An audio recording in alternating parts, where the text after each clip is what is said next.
hati dan pikiran kita fokus, kita mendengarkan lanjutan kajian yang akan disampaikan oleh Ustaz Iril. Kepada beliau waktu dan tempat dipersilahkan. Sallu ala Nabi sallallahu ala Muhammad. Allahumma salli wa sallim wa barik alaihi. Bismillahirrahmanirrahim. Assalamualaikum warahmatullahi wabarakatuh.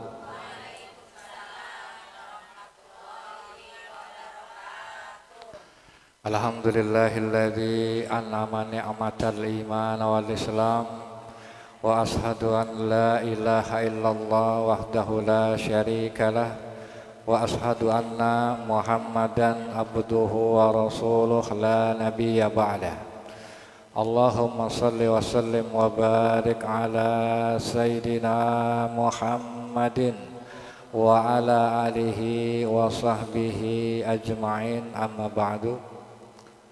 Allahumma rabbi shrah li sadri wa yassir li amri wa hlul 'uqdatam min lisani yafqahu qawli.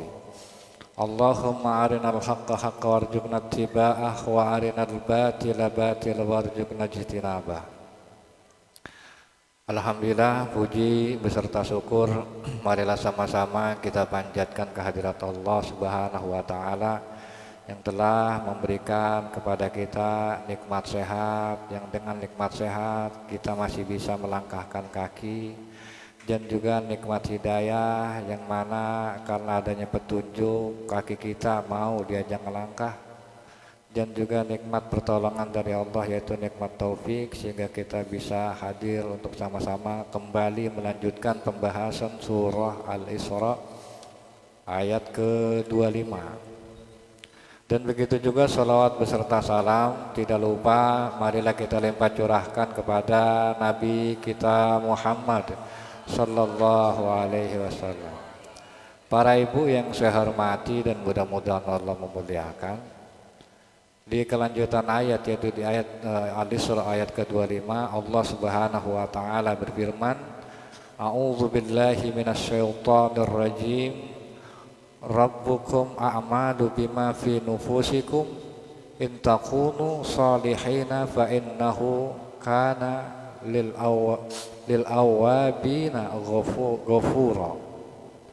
Rabbukum a'lam, Tuhan kamu, a'lamu bima, Tuhan kamu itu maha mengetahui, lebih mengetahui terhadap perkara fi nufusikum yang ada di dalam hati-hati kamu. In takunu salihin, jika kamu termasuk orang-orang yang soleh, orang-orang yang baik, fa innahu, maka sesungguhnya Allah, kana lil awabina, adalah terhadap orang-orang yang bertaubat itu ghafuran, Allah Maha Pengampun. Nah Bu, di dalam tafsir ini Syekh Syarawi mengatakan hadhil ayat tad'una ila hadisin anin nifaq, bahwa Bu, pembicaraan dalam ayat ini, kalau kata Syekh Syarawi, Allah mengajak kita untuk berbicara tentang kemunafikan. Kenapa? Karena li'annahu dhahiratu min dhawahiril masahibati lil imani billah. Karena yang namanya kemunafikan itu merupakan salah satu fenomena di antara fenomena yang ada yang mengiringi keimanan terhadap Allah. Jadi kalau kita berbicara iman, itu pasti ada satu fenomena yang kita kenal dengan munafik, begitu Bu. Sebagaimana yang kita ketahui, kalau kata Syekh Syarawi, bahwa yang namanya munafik itu lam yajhar fi Makkah, itu enggak muncul dari Mekah. Padahal yang namanya Mekah itu Bu, adalah apa? Tempat di mana orang-orang yang menentang Islam, begitu, yang menentang Islam. Dan juga apa? Memerangi Islam gitu. Akan tetapi kalau kata Syekh Syarawi, yang namanya munafik itu justru tampak itu di Madinah. Yang mana Madinah ini ketika itu rakyatnya itu udah memeluk agama semua, memeluk agama Islam. Dan bahkan Madinah bukan cuma memeluk agama Islam, dan juga apa? Menyebarkan Islam ini ke segala penjuru bumi gitu. Maka yang jadi pertanyaan kita, atau mungkin sebagian kita ada yang bertanya, kalau kata Syekh Sarawi, kenapa demikian? Kaifa dzalik? Kenapa kok yang namanya kemunafikan itu lahirnya ternyata apa? Di Madinah, bukan di Mekah. Padahal Mekah kan jelas memusuhi Islam. Sementara Madinah adalah ketika itu umatnya udah masuk Islam, dan bahkan umatnya itu udah mengajak Islam ke seluruh penjuru dunia, seluruh penjuru bumi. Nah, kenapa, Bu? Nah, di sini saya mengatakan bahwa yang namanya kemunafikan itu apa? Tampaknya kemunafikan ini merupakan tanda sehatnya keimanan atau maraknya keimanan. Jadi kalau di mana keimanan itu udah marak, maka di situ pasti ada kemungkinan timbul yang namanya kemunafikan. Karena apa? Li'annahu la yunafiqu, enggak ada yang namanya munafik itu illal qawi, kecuali dalam keadaan kuat. Maksudnya begini, Bu. Orang, ya kan? Itu kadang kan orang ada yang benci, ada yang suka sama kita. Ada orang yang di depan manis, di belakang ngepel gitu kan. Di belakang ngomongin. Nah, ini disebutnya taruhlah orang munafik. Kan begitu? Nah, orang biasanya begitu sama kita, ya. Orang begitu sama kita karena apa, Bu? Karena kita lebih dari dia. Makanya kalau kita dimunafikin sama orang, dibenci sama orang, diomongin sama orang dari belakang, bersyukur. Artinya ibu lebih dari dia. Begitu. Kenapa? Karena yang namanya kemunafikan terjadi di Madinah justru ketika itu iman umat Islam itu sedang kuat-kuatnya. Gitu. Dan sementara kalau misalnya kita lemah, udah gak usah pakai munafik orang, langsung aja dilabrak kalau kata Sarawi. Kan begitu. Kalau misalnya posisi kita lemah nih, langsung aja dilabrak. Karena posisi kita kuat, orang bisanya cuma ngedumel, bisanya ngomongin doang. Begitu. Sehingga apa? Dia nggak usah takut. Kalau orang dengki berarti alhamdulillah ibu lebih dari orang yang mendengki. Sebagaimana apa? Sebagaimana ketika itu kedengkian lahir di Madinah. Kenapa? Karena kondisi umat Islam di Madinah itu kondisi paling sekuat-kuatnya ketika itu. Gitu. Nah, yang jadi pertanyaan mungkin kan ini kita berbicara sejarah. Kenapa kok Islam justru kuatnya di Madinah bukan di Mekah? Padahal Rasulullah kelahiran Mekah dan mulai dakwah Islam itu di Mekah. Kenapa kok Madinah yang apa? Yang justru banyak. Kan begitu pertanyaannya. Nah, ini, Bu, penyebab kenapa kok Islam ini justru marak di Madinah. Jadi orang-orang Yahudi, Bu, dulu sebelum datangnya Islam atau sebelum diutusnya Rasul, itu orang-orang Yahudi adalah orang-orang yang mungkin memang suka cari masalah, dan dia juga akhirnya dijajah sama Romawi. Maka orang karena dia nggak pengen dijajah sama Romawi, dia pindah migrasi ke sebuah daerah yang menurut dia aman. Dan daerah yang menurut dia aman ketika itu adalah Madinah. Ini pendapat yang pertama. Sehingga akhirnya apa? Orang-orang Yahudi itu singgah di Madinah. Pendapat yang kedua, bahwa tentang kenapa orang Yahudi ini singgah di Madinah, yaitu karena apa? Karena orang Yahudi dia itu kan apa? Ketika bertindak sesuai dengan kitab. Nah, orang rahib-rahibnya itu bilang bahwa nanti kalau kata rahibnya, Nabi terakhir itu akan datang, akan hadir di sebuah negara yang kondisi geografisnya tuh begini, seperti apa, banyak pohon korma. Disebutin tuh, Bu, di kitab Taurat ciri-ciri tempat Nabi terakhir. Dan ternyata ciri-ciri tempat Nabi terakhir yang digambarkan di Taurat itu ternyata gambaran jelas tentang apa? Madinah. Sehingga akhirnya apa? Orang-orang Yahudi migrasi itu dari Palestina ke Madinah. Nah, sementara di Madinah dia kan orang apa? Orangnya karena dia ngerasa keturunan Nabi, dia ngerasa istilahnya punya kitab, dia sering ngakul bahwa gua ini sedang menanti Nabi Muhammad, sedang menanti Nabi terakhir yang nanti akan ngebela gua. Sehingga orang-orang Arab itu, ya, Bu, orang-orang Arab Madinah kan akhirnya mau nggak mau jadi tahu. Oh, ternyata orang-orang Yahudi ini lagi nanti Nabi terakhir. Ciri-cirinya begini. Orang-orang Arab Madinah itu jadi tahu. Dan bahkan, Bu, orang Arab Madinah ini sebenarnya apa? Menaruh hormat sama orang Yahudi. Pertama karena dia punya kitab, yang kedua dia keturunan Nabi. Dan bahkan ketika dia bilang nanti akan ada Nabi yang ngebela dia, dia juga jadi ikut mengimani Bahkan salah satu kebanggaan orang Arab Madinah ketika itu, kalau dia punya anak diangkat jadi anak angkat oleh orang Yahudi, itu satu kebanggaan buat orang Arab Madinah ketika itu. Dan bahkan kalau kalau orang Yahudi ketika berperang itu di Arab, dia selalu berdoa sama Allah. Dia sering tawasul kepada Nabi. Apa doanya? Inna nas'aluka, sesungguhnya kami meminta kepada kamu, bihaqqin nabiyil ummi, dengan kebenaran Nabi yang ummi, alladzina wa'adtana, yang engkau janjikan kepada kami, antakhrijahu, yang akan keluar, fi akhir zaman, pada akhir zaman, antansurna, yang akan menolong kami, alaihim, atas mereka. Kalau mau berperang dia selalu tawasul begitu. Dengan apa?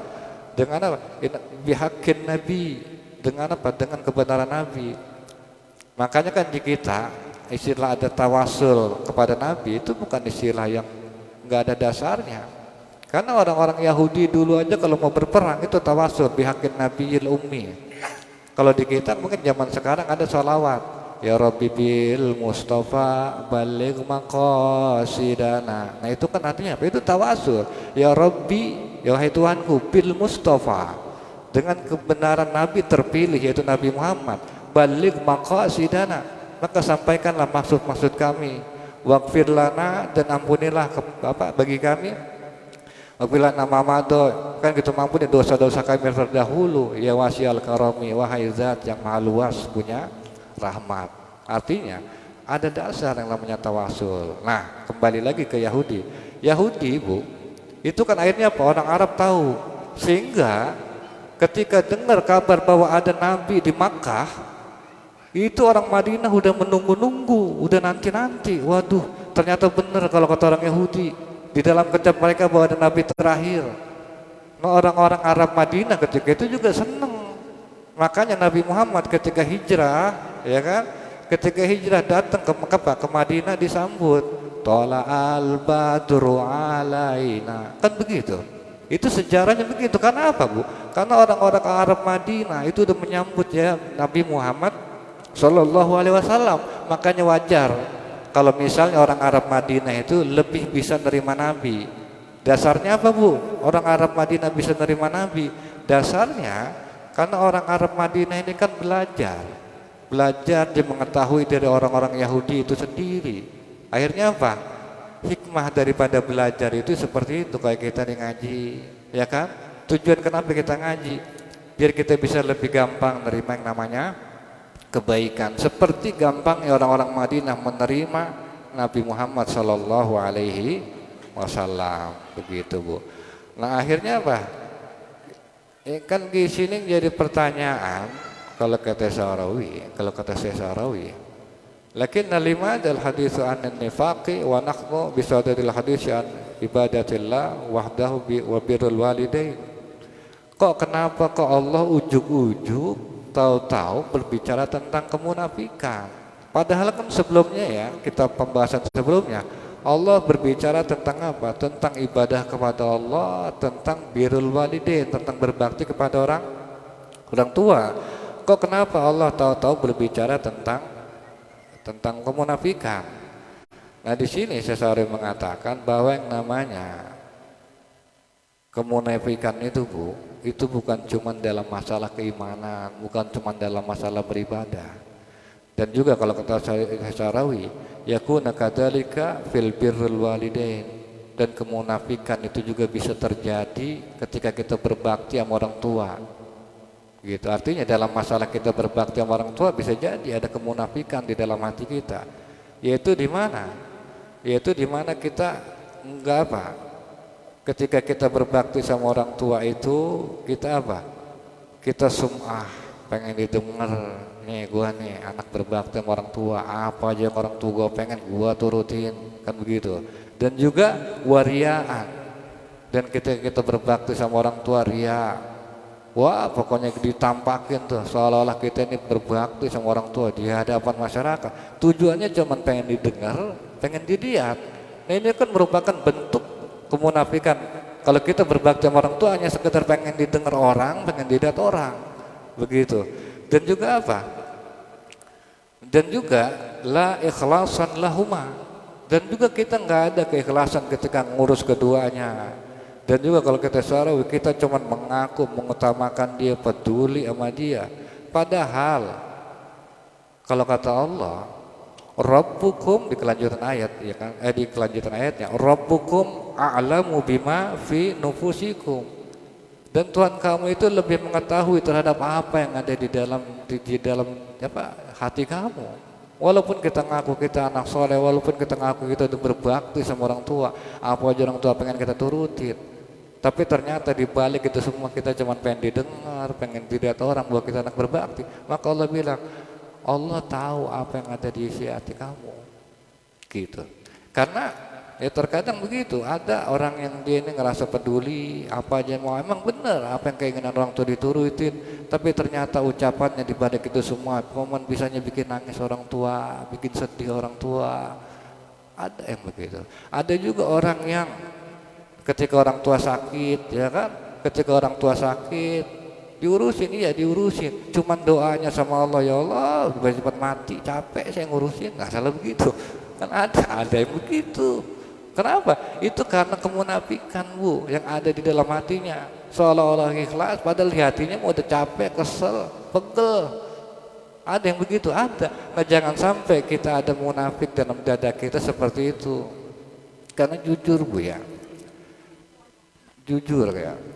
Istilahnya kita kayak saya sendiri berbicara pengalaman. Yang namanya ngurus orang tua lagi sakit, itu benar-benar butuh yang namanya kesabaran. Kadang-kadang kalau ngomong godaan setan adalah lelah, capek-capek. Ya tapi itu tadi.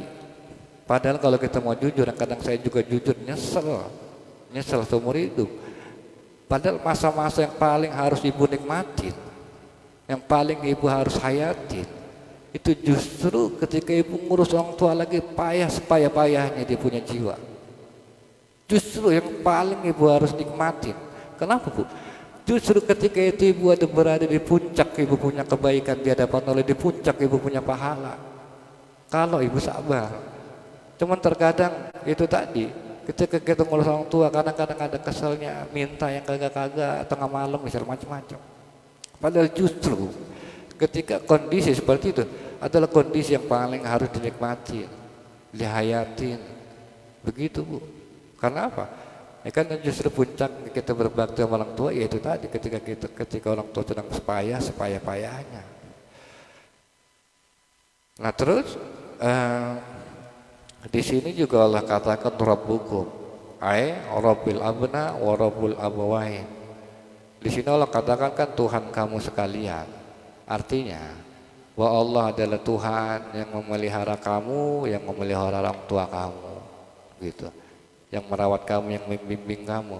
Jadi ketika misalnya kita lagi repot ngurusin orang tua, nggak usah takut. Misalnya kamu secara dohir ngerawat orang tua, sejatinya tetap Allah yang ngerawat. Dan Allah juga yang akan ngerawat kita, memberikan kesehatan kepada kita, begitu. Nggak usah takut. Dan juga intakuna solihan, jika kamu termasuk orang-orang yang soleh. Artinya kalau memang benar kita sore, fa'innahu kana lil awabina ghafura, maka sesungguhnya Allah terhadap orang yang bertobat itu ghafura. Oke lah, kita pernah punya kesalahan sama orang tua dulu, nggak tahu open, nggak tahu ngurusin. Tapi alhamdulillah sekarang kita udah tahu, oh ternyata yang kita lakuin dulu salah, oh ternyata yang udah kita lakukan ini nggak benar, maka nggak ada salahnya, Bu. Walaupun mungkin kita akui kita dulu salah, kita lalai sama orang tua, suka bikin sedih sama orang tua, tapi tetap yang namanya pintu taubat akan selalu terbuka selama ibu masih bisa bernapas, selama matahari tetap masih terbit di timur. Karena apa, Bu? Fa innahu kana lil awabina ghafara, maka sesungguhnya Allah terhadap orang-orang yang bertaubat, orang-orang yang kembali ghafura, itu Allah dia ngampunin. Itu artinya nggak ada yang namanya Allah itu nggak memberikan ampun. Dan juga kenapa kok seperti yang kita bahas, kenapa di dalam Islam itu ada syariat yang namanya syariat taubat, disyariatkan bertaubat. Karena yang namanya Islam ini kan apa? Islam pengen apa? Nggak pengen hati kita ini hancur. Ketika kita punya salah nggak ada dimaafin. Kayak misalnya nih ibu punya salah, misalnya ya salah sama suami, kalau nggak diampunin kan aduh hancur hati. Kan begitu. Dan Allah nggak pengen seperti itu, menjadikan hancur hati orang-orang yang beriman. Maka seberapapun besar kesalahan seseorang, maka seluas Allah punya pengampunan. Begitu. Dan juga Allah nggak pengen yang namanya kejahatan itu merajalela. Kenapa, Bu? Ya sekarang orang ngapain tobat kalau misalnya pintu tobat udah tertutup? Kan begitu, mending sekalian gue jadi bangsat sekalian. Gitu. Makanya keinginan Allah dengan adanya tobat itu, Allah pengen supaya apa? Supaya kita sebagai manusia itu nggak sedih, nggak kecil hati, karena Allah Maha Pengampun. Dan yang kedua, Allah pengen kita berubah menjadi lebih baik, begitu, Bu. Dan di kelanjutan ayat Allah Subhanahu wa taala berfirman, wa'ati dzal qurba haqqahu wal miskina wa ibnas sabili wala tubadzir tabdzira.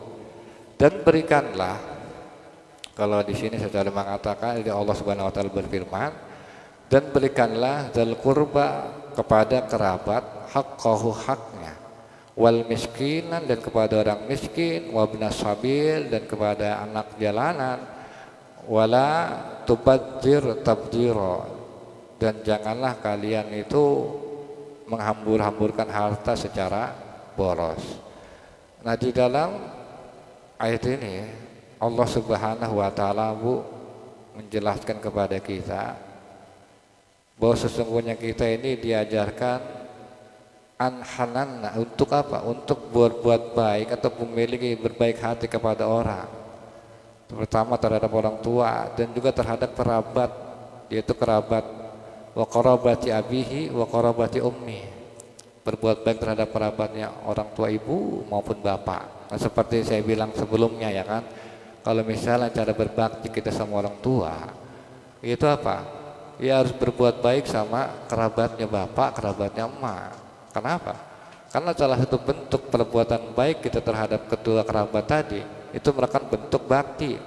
Dan juga di sini dikatakan haqqahu, kerabat yang memiliki hak. Artinya apa, Bu? Kita disuruh ngasih duit kepada kerabat yang berhak.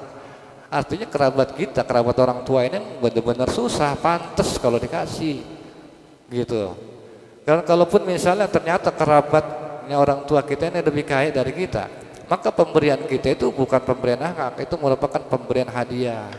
Oke, yang hari ini kita ngasih hadiah, besok kita dikasih hadiah, ada tukar guling. Kalau misalnya nanti kita punya keponakan, ya kan, datang nih keponakan kita misalnya nggak lebih seneng hidupnya dari kita, ya kan, kalau dia besok ngasih, maka ibu sebagai istilahnya yang jadi bibi, ya kan, yang jadi apa, bibi, kayak besok gantian ibu yang ngasih keponakan ibu, begitu. Ada tukar guling, udah saling memberi, saling menerima, begitu. Dan juga di sini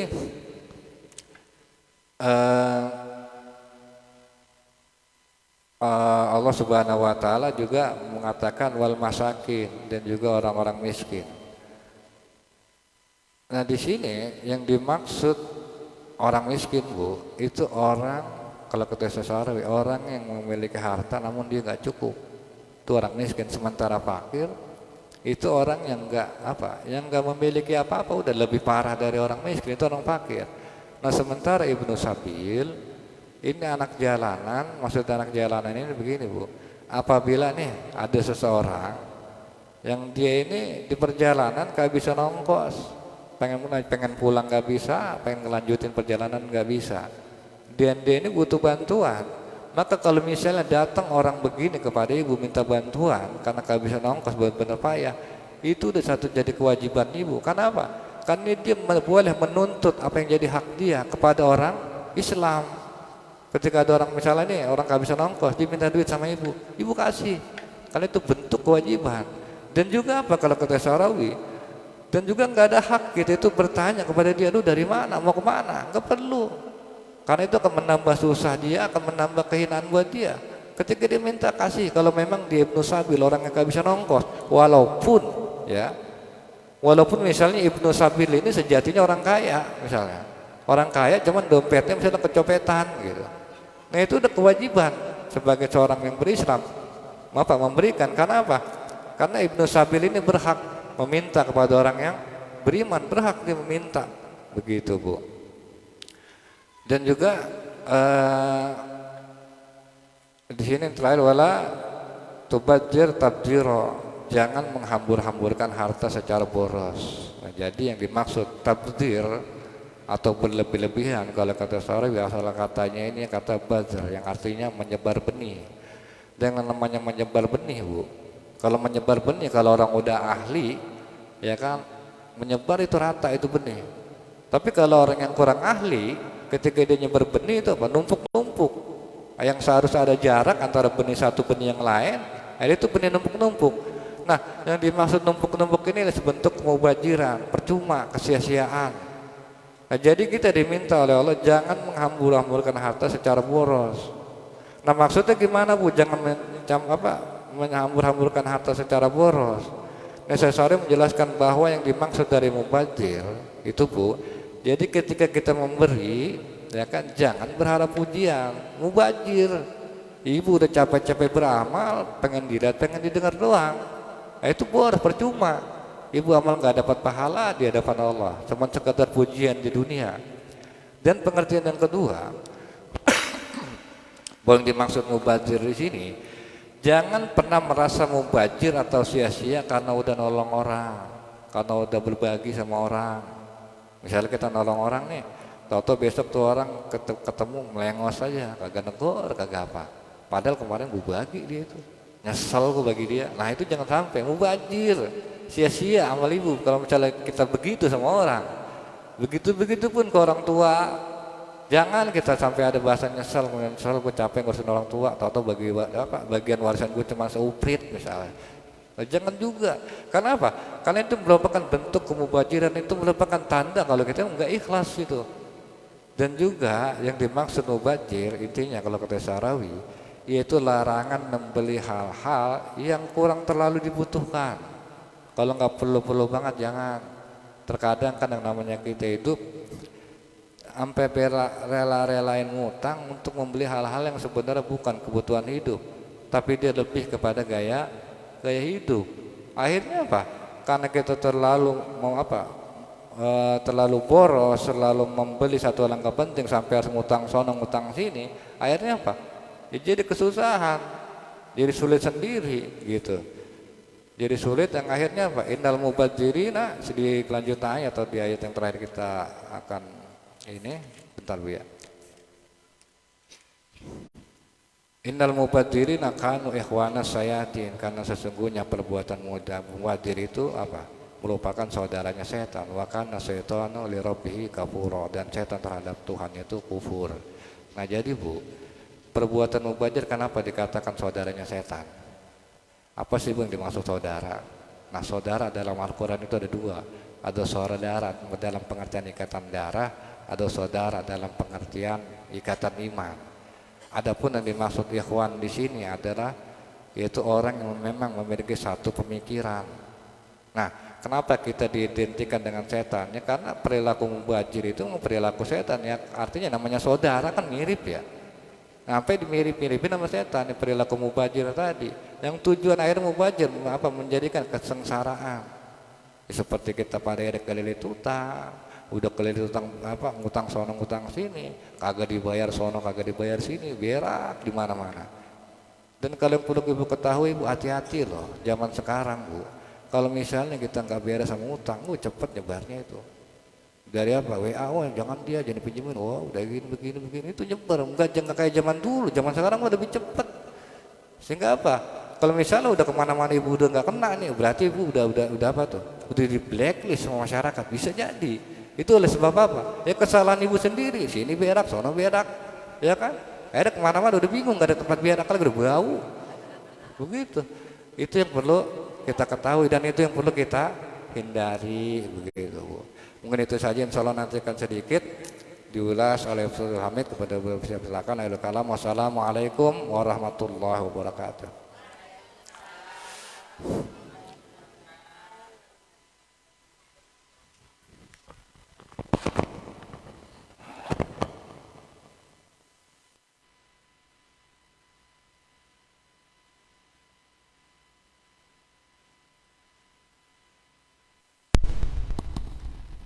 Baik Ibu hadirah yang dimuliakan Allah Subhanahu wa taala.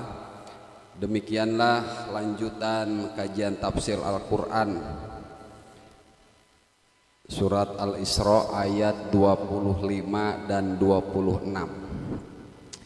Ini harus paham ini Bu,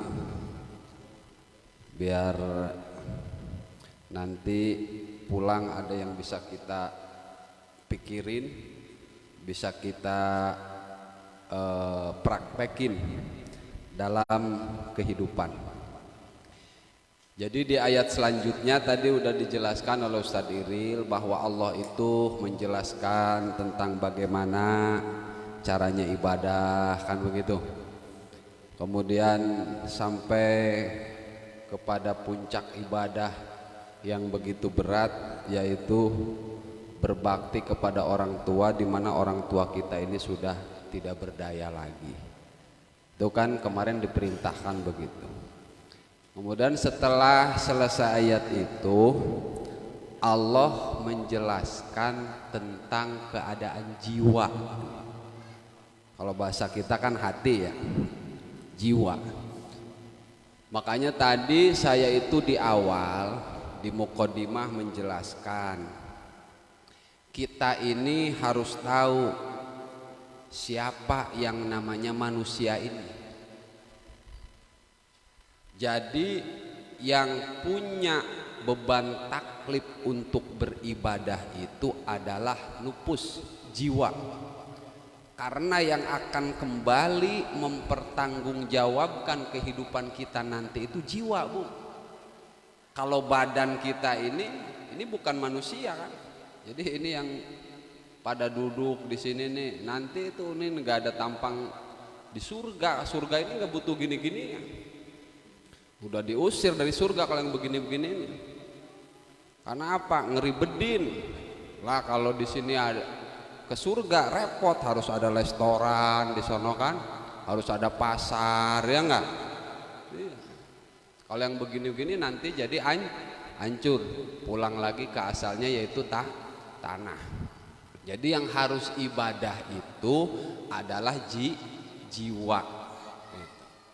Nah, sekarang badan kita harus berbuat, melakukan itu dalam rangka apa? Dalam rangka menjalankan perintah ketika kita dititipin masalah kehidupan, disatukan dengan yang namanya jasad. Makanya yang namanya ibadah itu bukan badannya, tapi jiwanya. Cuman kan permasalahannya Ibu, di era akhir zaman sekarang, orang itu lebih mengenal jasadnya ketimbang jiwanya. Sehingga dia urus badannya, lupa untuk ngurus jiwanya.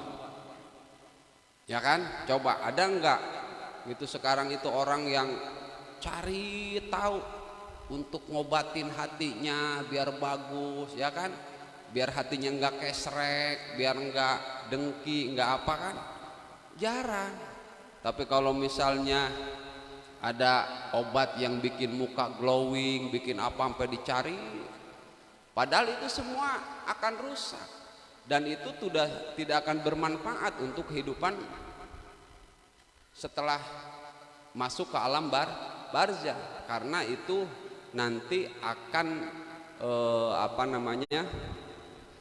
sampai di titik namanya kehancuran. Kalau namanya jiwa itu kita akan pulang. Makanya diingetin oleh Allah Subhanahu wa taala. Allah itu Tuhan yang tahu tentang jiwa-jiwa kalian. Jadi kalau misalnya kita saat ini ibadah misalnya, berbuat bukan karena Allah, Allah Maha tahu. Karena apa? Karena terkadang kita melakukan sesuatu itu bukan atas dorongan perintah Allah Subhanahu wa taala, karena terkadang kita mengikuti hawa nafsu kita. Ya seperti tadi, misalnya kita melakukan berbuat baik, ngurusin orang tua misalnya, karena ya nggak enak dilihat orang, takut diomongin orang, ntar gua ngurusin orang tua begini. Padahal kita itu ketika kita ngurusin orang tua itu jelas karena perintah Allah. Makanya kita sebagai manusia itu harus tahu mana manusia, mana bungkusnya manusia. Jadi kalau bungkusnya misalnya bermasalah, ya gak usah gelisah. Misalnya ibu ya karena melakukan satu perbuatan yang baik, misalnya membantu suami atau bagaimana, capek ngurusin keluarga, dagang panas-panasan, ke kebun panas-panasan apa, sehingga misalnya kulitnya hitam, ya biasa aja lah. Yang penting jiwanya tetap kinclong. Ya, jiwa kinclong itu apa? Jiwa yang mukhlisin, melakukan segala sesuatu karena dasar perintah Allah Subhanahu wa taala, karena yakin jiwa kita ini akan pulang ke hadirat Allah Subhanahu wa taala. Makanya pada ayat ini Allah ingetin kita, setelah membahas tentang ibadah, tentang berbuat baik kepada orang tua, itu harus ingat, kita ibadah itu, kita ngurusin orang tua itu karena perintah Allah Subhanahu wa taala, bukan karena pingin dipuji, bukan karena pingin dilihat orang, kan begitu. Karena kalau misalnya kita pingin dipuji, pingin dilihat orang, berarti yang lagi berbuat itu bukan manusia, tapi nafsu kita, yaitu jiwa yang bercampur dengan duniawi. Itu yang pertama. Kemudian yang kedua, Ibu, ayat selanjutnya, di mana di ayat ini kita diingatin oleh Allah Subhanahu wa taala, hidup ini jangan cuman mikirin diri sendiri. Kita harus ingat dengan kerabat. Tadi dijelasin sama Ustadz Iril, kerabat terdekat itu adalah siapa? Saudara ibu, saudara bapak. Berarti jatuhnya paman ya, paman, bibi. Nah itu jangan diabaikan. Berbuatlah baik kita kepada mereka, sebagaimana kita harus berbuat baik kepada orang tua kita. Jadi kalau punya rezeki, ingat orang tua kita. Misalnya kita nih biasa ngebagi orang tua ya, orang tua kita nggak ada, jangan anteng-anteng aja. Sekarang orang tua udah nggak ada, gue udah tenang, nggak ada yang gue bagi. Lah itu encing lu, bibi lu emang bukan orang tua lu, itu kan kerabat. Jadi jangan sampai kita punya kerabat, ketika kita didengar oleh mereka, misalnya hidup kita senang, hidup kita ada lebih, mereka cuma dengar doang. Jadi yang dia dengar, yang dia lihat itu biar ngerasai begitu. Sama orang miskin, sama orang dalam perjalanan, itu harus begitu. Jangan sampai kita itu digolongkan oleh Allah Subhanahu wa taala ikhwanas sayatin, orang yang satu madhab, satu manhaj, satu pemikiran dengan setan. Karena apa? Karena perbuatan setan itu yang melakukan sesuatu yang mubazir. Mubazir itu sesuatu yang tidak bermanfaat. Tanda-tanda orang yang melakukan perbuatan yang tidak bermanfaat itu salah satunya senang menumpuk-numpuk harta. Jadi kalau ibu sekarang nggak punya tabungan, ya kan, nggak punya rekening, alhamdulillah. Karena apa?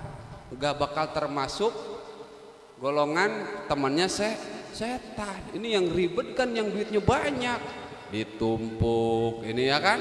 Nah itu yang masalah. Makanya alhamdulillah, ini kan kadang-kadang kita berpikirnya nggak berpikir Al-Quran, makanya hidup puyeng terus. Aduh, gua nggak punya duit begini-gini. Yang nggak punya duit yang bakal enak itu. Makanya kita itu harus tahu, yang namanya manusia itu mesti tahu. Supaya apa? Jangan gelisah dengan sesuatu yang mesti nggak kita gelisai. Makanya yang duitnya banyak udah bakar-bakarin duit. Mubazir, nanti temennya setan. Itu Quran. Innal mubadzirina kanu ihwanas. Jadi yang menumpuk-numpuk. Masa itu kalau istri saya itu ngomong, bang, kata ini duit kagak kumpul-kumpul, ya mau diapain? Nggak ada perintah untuk ngumpulin duit. Coba cari deh ayat Quran dari ujung ke ujung suruh kumpulin duit, nggak ada. Yang namanya perintah tentang harta itu diinfakin di jalan Allah Subhanahu wa ta'ala. Jadi kalau duit habis tenang aja gitu. Kita nggak, nanti juga kita kan nggak ditanya, ya kan. Coba kalau misalnya kita pulang ini mau keluar kan, ibu keluar dari supermarket misalnya, ibu udah kumpulin apa, ya kan, makanan, cemilan buat dapur. Itu mau keluar dari supermarket itu di stop dulu, lah hitung dulu ini, bayar dulu. Tapi kalau yang ke dalamnya udah cuman ini doang, ya pulang jalan-jalan aja. Nanti itu gambarannya seperti itu, Bu. Gambaran hidup itu.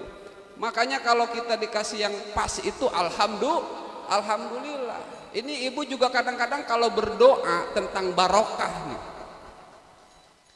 itu harus jelas kita ini ngomong doanya barokah, tapi perilakunya perilaku setan. Jadi yang namanya barokah itu dalam agama itu apa? Sedikit cukup, ya kan? Banyak dipergunakan. Begitu, itu barokah. Ini kadang-kadang kan sedikit kagak cukup, banyak ditumpuk. Itu bukan barokah. Barokah tapi barokah setan. Di barokah itu ada dua, ada barokah agama, ada barokah setan. Mana barokah setan? Ya itu tadi, innal mubadzirina kanu ihwanas sayati. Bingung nih yang banyak duitnya. Kalau saya sih nggak bingung, orang nggak punya duit, ya kan? Begitu. Iya, bingung ada duit diapain? Iya. Kadang-kadang kan hidup ini kita banyak masalah, Bu. Sebenarnya masalah itu dibikin oleh kita sendiri. Kadang kita pingin distempelin pemerintah miskin, ya kan? Tandanya apa? Tandanya kalau nggak kebagian bantuan ngomel-ngomel. Lah ini miskin dari mana? Orang baju di lemari nggak kepake, ya kan? Makanan beras masih banyak sisanya. Ini miskin dari mana? Itu sahabat yang kategori miskin itu dulu zaman Rasul, ibu siapa? Itu sahabat itu ada. Dia kalau mau sholat ini baju laki sama bini itu gantian. Itu orang miskin. Ada nggak di sini yang begitu? Kalau mau sholat gantian bapak mama. Ibu miskin apa kaya? Nah kalau kaya jangan sekali-kali makan yang namanya duit bantuan. Saya kasih tahu, Bu, itu jangan macam-macam. Kalau ibu pingin kaya, pingin berkah, pingin bahagia, misalnya nggak ditulis sama Pak RT, kita berarti orang kaya, alhamdulillah. Kalaupun misalnya itu mah dikasih, tapi jangan sampai ada tersirat dalam hati, saya harus dapat ini. Itu bantuan untuk orang miskin. Ketika ibu mengharapkan itu berarti ibu mengharapkan hidup miskin. Saya kemarin dianuin nama anak saya itu, ya katanya ada beasiswa dari tempat kuliah kan 1 semester 6,5 juta, lumayan ya. Cuman harus ada pernyataan dari orang tua. Pernyataan apa? Pernyataan tidak mampu. Ya gua udah belemin dalik, kata gua, buset, gua mending bayar udah. Apa kita miskin? Jadi kita berdoa itu ibu harus satu paket.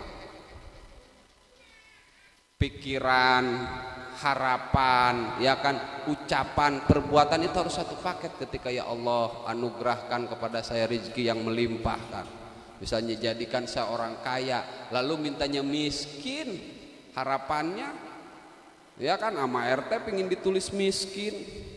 Makanya sekarang kenapa di kita ini ribet pemerintah itu ribet bukan ngurusin orang miskin, Bu. Ribetnya pemerintah ribet ngurusin orang yang jiwanya miskin. Kalau ngurusin orang miskin mah gampang. Dia enggak makan tinggal kasih makan. Dia enggak punya pakaian tinggal kasih baju. Ngurusin orang miskin kan begitu lah. Sementara di Indonesia ada enggak orang yang sampai tiduran di jalanan enggak makan, sampai telanjang karena enggak punya baju? Ada enggak? Enggak. Tapi pada nyatanya pemerintah itu pusing ngurusin orang-orang yang perutnya kenyang, nutup auratnya bisa. Dia itu bukan orang miskin, tapi orang-orang yang jiwanya miskin. Kalau kita ini ngaji nggak boleh punya jiwa miskin. Ingat, yang harus ada itu harus peduli kepada orang miskin, itu baru ada perintah. Makanya tadi kan disebutin, ingat sama kerabat, ya kan, sama orang miskin. Jangan pingin jadi orang miskin. Paham nggak Bu? Iya, harus paham ya. Jadi kalau nggak punya rekening, ya kan, nggak punya tabungan di rekening, ya santai aja, ya kan? Ya enggak, udah santai aja. Ini jangan sama, aduh ini duitnya mana katanya nggak kumpul-kumpul. Itu kadang-kadang perempuan itu begitu. Kadang-kadang istri saya kalau nggak saya usap mulu itu udah ke situ mulu. Bang katanya ini duit kagak kumpul-kumpul, habis mulu. Cuman saya sering usap aja dia. Saya usap biar nggak kerasukan setan gitu, ya kan? Karena kalau nggak diusap, aduh, kalau bini kerasukan setan, oh masalah hidup jadi lakinya. Alhamdulillah, jadi bini saya itu selalu apa namanya loss gitu. Karena apa? Ya itu tadi saya kasih penjelasan. Nanti katanya masalah anak kan begitu ya. Kadang-kadang kan begitu. Kita kan berpikirnya jauh. Padahal yang suruh dipikirin jauh itu sama Quran apa Bu? Wal tandur nafsum ma qaddamat ligod, kan begitu kata Quran begitu. Jadi lihatlah oleh kalian apa yang sudah kalian perbuat untuk hari esok di akhirat, maksudnya. Itu pandangan kita yang jauh itu harus begitu. Ini kadang-kadang besok anak kita kalau udah kawin bagaimana? Ya kalau udah kawin mah udah, biarin gebah aja, udah gebah. Ya kan, udah kawin mah namanya kita anak udah dikawinin, kita udah bebas dari amanah, udah kawin, biarin aja. Ntar kata dia kalau nggak makan, emang yang ngasih makan kita, nggak percaya sama Allah. Yang penting bagaimana kita ngajarin mereka caranya meraih karunia Allah dan ridho Allah, itu aja yang kita tanamkan. Nggak usah kita ngebekal-bekelin, ribet amat. Masih kecil kita bekelin, udah kawin masih minta dibekelin juga lah. Kapan kita ibadahnya Bu kalau ngebekelin anak mulu? Ini kan kadang-kadang orang tua sayang sama anak cuman berlebih gitu, sayang tapi tidak mendidik. Kita tuh sayang sama anak, kita harus sayang karena amanah, tapi harus dikasih pendidikan. Kalau udah nikah ya udahlah, doain aja, nanti juga rezekinya ada. Jangan sampai kita ini biasa ada anak, kumpul sama anak kita belum nikah masak 3 liter misalnya, ya kan? Lah ini anak udah nikah, nah masaknya malah 4 liter, nambah mantu, keluar cucu masaknya 5 liter, lah tambah sengkle orang tua. Harusnya kan ketika kita punya anak masak 3 liter, ya kan? Anak kawin 1 tuh ngurangin kan jadi 2,5 liter, kawin 1 lagi jadi 2 liter, kawin lagi tinggal seleter, udah. Masa ngurusin beras seleter kagak kuat kita kan begitu. Nah kita sebagai orang tua harus ngasih pandangan kepada anak seperti itu Ibu. Karena di akhir zaman sekarang itu banyak orang tua stres karena mikirin anak. Anak udah pada kawin, udah pada ngeribetin sama orang tua. Karena apa ya, kitanya tadinya tidak ngasih pandangan, tidak ngasih pendidikan, cuman anak itu dielus-elus aja. Kadang kita ya bapaknya mondar mandir, usaha kesono kemari panas-panasan, cuman sekedar pingin dapat beras makan anak bini, sampai kemana-mana itu nyari duit. Lah anaknya kerjaannya cuman tidur, pinginnya motor. Lah yang mondar mandir capek cuman ngarepin dapat beras, yang tidur ngarepin dapat motor. Yang beliin motor bapak sama emaknya. Akhirnya siapa yang puyeng? Orang tuanya juga. Itu Bu. Karena apa? Kita ini sayang kepada anak tapi tidak mendidik. Jadi kalau anak banyak kepinginan didukung, tapi jangan dikasih kalau belum waktunya. Saya juga sama istri saya diprotes mulu, ntar anak kita begini, udah biarin aja. Kan begitu. Saya juga dari kampung bawa duit 20.000, alhamdulillah ke Jakarta bisa ngawinin bini saya, bisa ngempanin, bisa punya rumah. Saya bilang dari mana? Ya karunia Allah. Yang penting kita bagaimana cara bisa ngajarin anak supaya bisa menjaga hubungan kita dengan Allah Subhanahu wa Ta'ala. Ini kadang-kadang anak pingin senang, ya kan, tapi nggak diajarin petunjuk agama, ya nggak bakal senang Bu, nyiksa kalau begitu. Makanya ini saya saranin sama ibu-ibu yang punya anak yang masih kecil-kecil, ajarin, suruh datang ke ustadz, suruh ngaji. Yang udah agak dewasa yang punya anak perempuan ajak kemari, kita ngaji bareng-bareng, ya kan, supaya apa ya, kali aja nanti ngedengar kebaikan-kebaikan dia paham, kan begitu. Jadi jangan sampai kita ngaji aja anak kita main HP aja ini. Makanya saya itu anak saya kalau ada di rumah nggak ngaji, saya turun, kata saya. Kalau nggak turun suruh keluar dari kamar. Ngapain? Saya nggak mau kamar saya ditempatin, dia main HP doang, ngaji waktunya ngaji. Saya galak sama anak Bu. Kalau dia nggak bener saya cekek, katanya. Malah buat apaan? Karena apa Bu?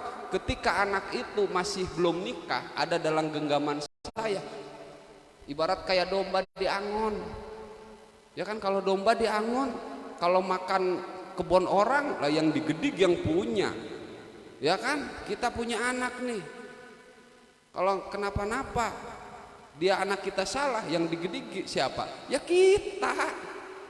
Jangan dikira. Makanya sama anak itu harus sayang, tapi dengan pendidikan. Kalau kata bahasa Sunda, ulah sayang dulang, nyaah dulang. Jadi nyaah dulang itu sayang tapi ditamprakin aja, diisiin mulu, repot kalau begitu. Jadi seperti itu Ibu. Kesimpulannya apa yang disampaikan oleh Ustadz Iril tadi dari penjelasan tentang ayat ke-25, ke-26.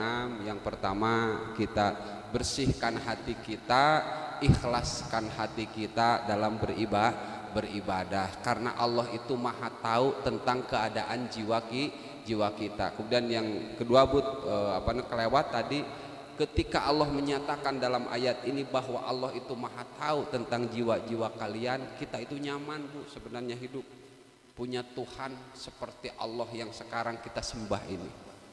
Jadi kadang-kadang kan kita kalau mau berdoa, mau ngungkapin gimana saya berdoanya nih, gimana kan, kadang-kadang ajarin doanya tadi. Sebenarnya kita ngucap yang kita tahu, yang kita bisa aja. Gerentesan hati kita itu Allah maha tahu. Makanya kalau kata ayat selanjutnya itu, ketika kita soleh, Allah itu maha menerima taubat. Jadi yang harus kita luruskan itu keikhlasan kita dalam masalah menjaga hubungan kita dengan Allah Subhanahu wa Ta'ala. Ketika kita melakukan sesuatu jangan ada embel-embel berkaitan dengan dunia seperti pujian, ya kan, pengin didengar orang, pengin dilihat orang, itu jangan seperti itu, karena nanti akan termasuk dari mubazir, sesuatu yang tidak bermanfaat. Kita ngasih orang misalnya mau diterima atau enggak, mau dipakai atau enggak, ya itu udah, yang penting kita sudah melaksanakan perintah Allah Subhanahu wa Ta'ala. Ikhlaskan segala perbuatan kita, mudah-mudahan dari perbuatan tersebut akan mendatangkan rahmat, barokah serta magfirah dari Allah Subhanahu wa Ta'ala. Yang saat ini belum punya duit banyak di rekening, gak usah gelisah ya, karena insya Allah ibu nggak termasuk orang-orang yang mau membazirkan harta. Kalau nggak termasuk itu insya Allah aman dari golongan-golongan setan. Yang kedua, jangan lupa ketika kita punya rezeki, orang tua udah nggak ada ataupun masih ada, ingat kepada saudara orang tua kita. Allah bahasa Al-Quran kerabat, kemudian ingat sama orang-orang yang miskin. Dan yang terakhir, jangan sekali-kali kita berada dalam posisi miskin. Kalau ada sumbangan dari pemerintah nggak nyampe, ya biasa aja lah. Kalau ada yang makan sama orang biasa saja, jangan sampai aduh kok gua nggak dibagi. Nah, kita ini bukan orang miskin, baju kita banyak, beras di rumah ada buat makan, ya kan, kompor, listrik semua ada. Miskin dari mana? Nggak ada. Jadi Seperti itu. Mudah-mudahan Allah kasih paham tentang ini sehingga kita bisa hidup dengan nyaman, merasa cukup dengan segala karunia Allah Subhanahu wa taala dan segala yang Allah karuniakan kepada kita. Mudah-mudahan kita diberikan kekuatan untuk meninfakkan di jalan Allah Subhanahu wa taala untuk bekal nanti kita di hari kiamat. Dah itu aja ya, kita tutup dengan membaca surat Al-Fatihah. Mudah-mudahan apa yang kita kaji pada malam hari ini barokah untuk kehidupan kita di dunia, juga untuk kehidupan kita di akhirat. Bitilkan niyah wa bijahin Nabi Muhammadin sallallahu alaihi wa alihi wasallam. Al-Fatihah. A'udzubillahi minasyaitonir rajim.